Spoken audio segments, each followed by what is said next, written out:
let's get to it.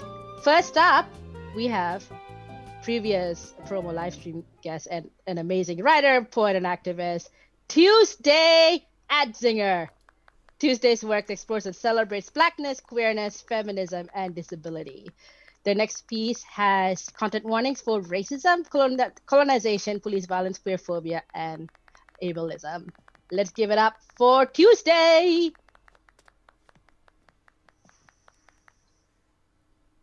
Oh, hello everyone. So for people who don't really know me, I always start off my performances with this one poem. It's because it's really special to me, and also because it gives the audience a look at what they're really in for. I'm in the business of making people big mad. You know that dream that everyone has? The one where all your teeth fall out? This is a super fun, non-threatening, totally chill poem about that. Oh, and like racism and shit.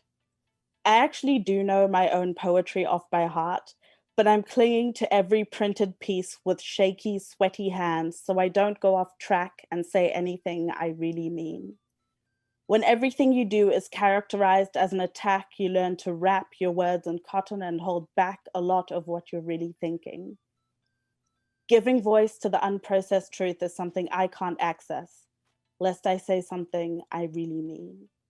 So I pick tender words, file them down, round out the edges, diasporadically check and recheck the script and plot the trajectory to a soft landing before I open my mouth. I wouldn't want to say anything I really mean. I couch my syllables in jokes, bleach my vocabulary, water it down, craft a masterpiece pleasing to even the blandest palate because I wouldn't want to say anything really mean. I mean, I really mean. But the vowels and consonants are turned into barbs and wires in the retelling.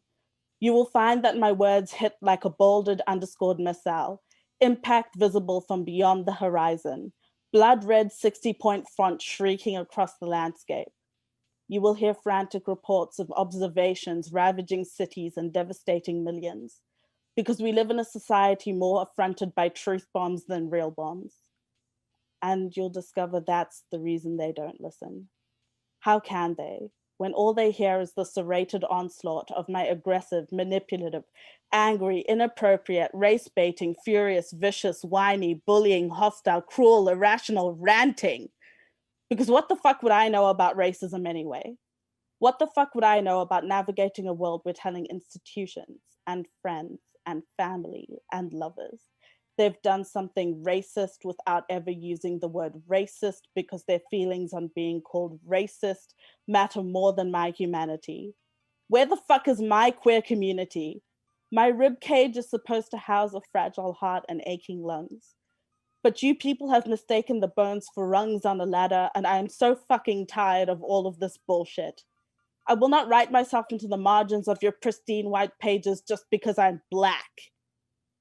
Anyway, back to the teeth thing.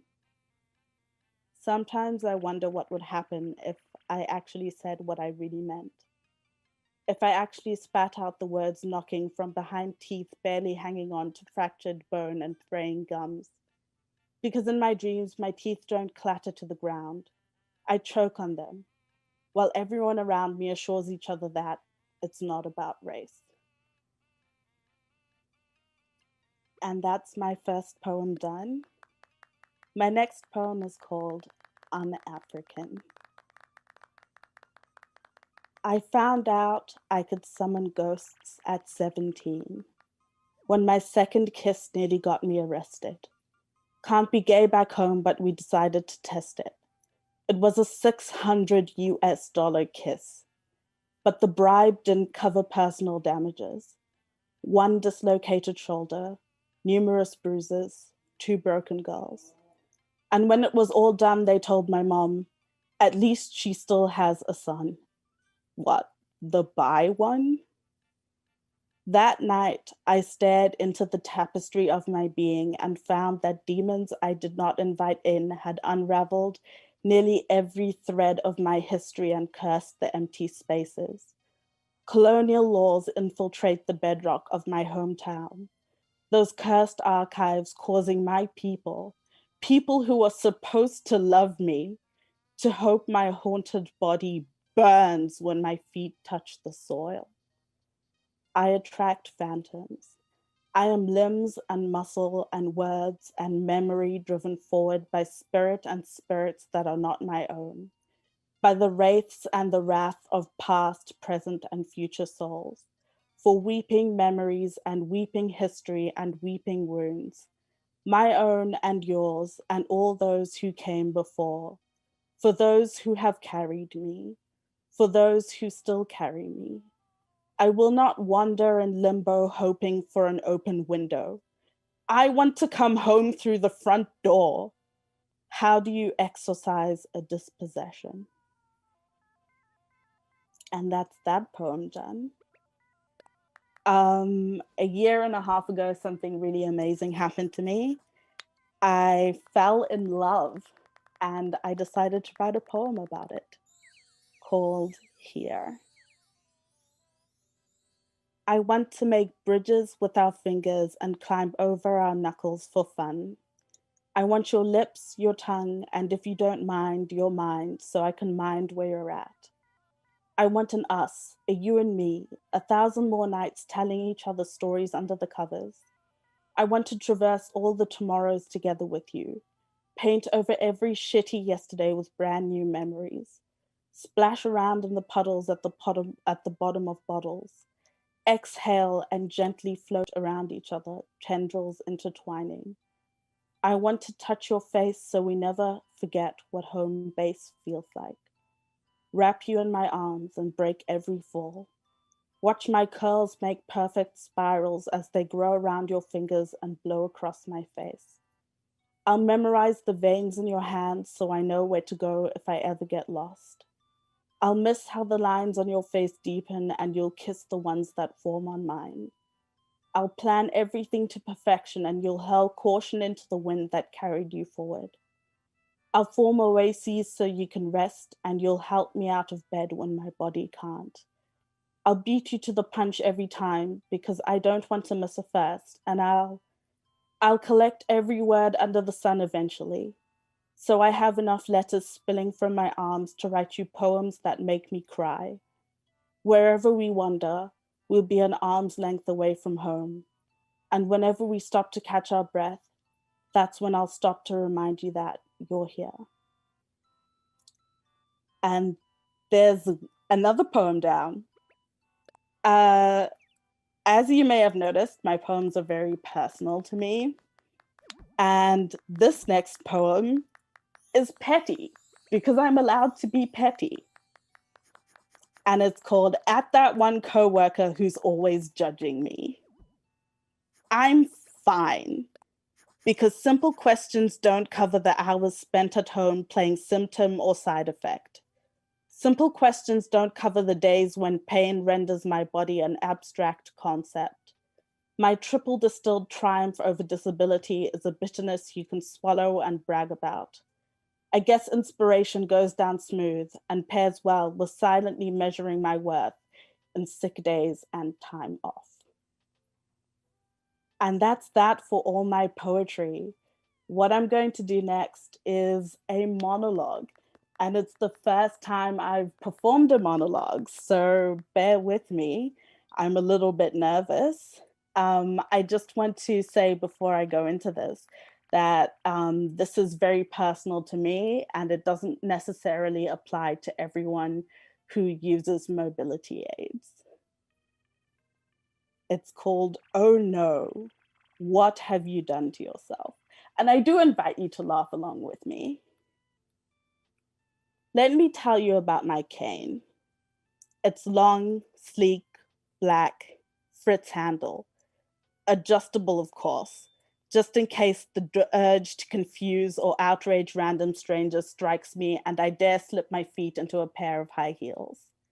It's also foldable, so I can give acquaintances something to whisper about on the days I don't need it.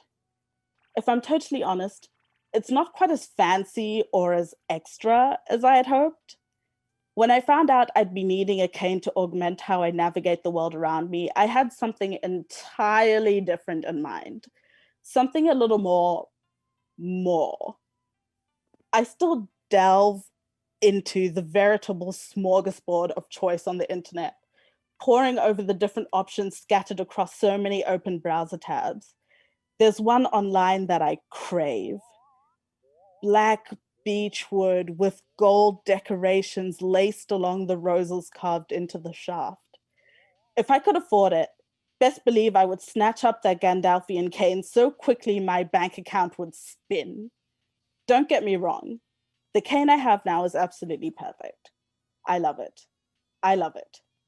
I had to learn to walk again when it first arrived, and it was a gentle, patient, sturdy teacher.